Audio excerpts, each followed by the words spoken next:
ஒரு மாநிலத்தின் பொருளாதார வளர்ச்சிக்கு விமான நிலையங்களின் பங்கு குறிப்பிடத்தக்கது என்பதை நன்கு உணர்ந்த இந்த அரசு சென்னை, கோவை, மதுரை, திருச்சி மற்றும் தூத்துக்குடி விமான நிலையங்களின் விரிவாக்கத்திற்கு உரிய நிலங்களை கையகப்படுத்தி 2938 கோடி ரூபாய் மதிப்புள்ள நிலத்தை இந்திய விமான நிலைய ஆணையத்திற்கு வழங்கியுள்ளது.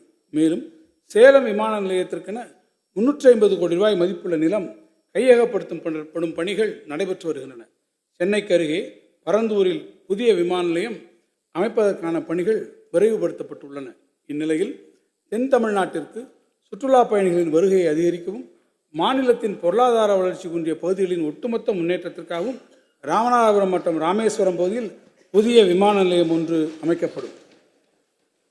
சங்ககாலம் தொட்டு தமிழரின் கப்பல் கட்டும் வரலாறு நீண்ட நெடிய மரபை கொண்டது. தமிழரின் இத்தகைய கடல்சார் மரபை மீட்டெடுத்திடவும் தமிழ்நாட்டை உலகளாவிய கப்பல் கட்டும் மையமாக நிறுவிடவும் தமிழ்நாடு கடல் போக்குவரத்து உற்பத்தி குழு 2025 ஒன்றை அரசு அறிமுகப்படுத்தும்.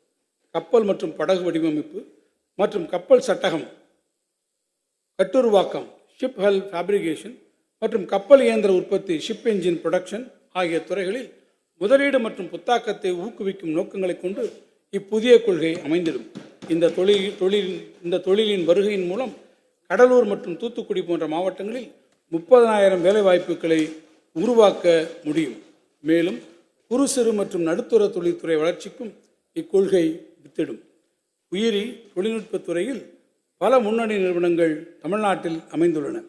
உயிரி தொழில்நுட்ப சூழல் அமைப்பை ஊக்குவிப்பதற்காகவும் உயிரியல் மருந்து, பயோசிமிலர்ஸ் மற்றும் நோய் தீர்வியல், தெரப்பியூட்டிக்ஸ் போன்ற வளர்ந்து வரும் துறைகளில் தமிழ்நாட்டை முன்னிலைப்படுத்தவும் அதிநவீன உயிர் அறிவியல் பூங்கா ஒன்று சென்னைக்கு அருகில் உருவாக்கப்படும்.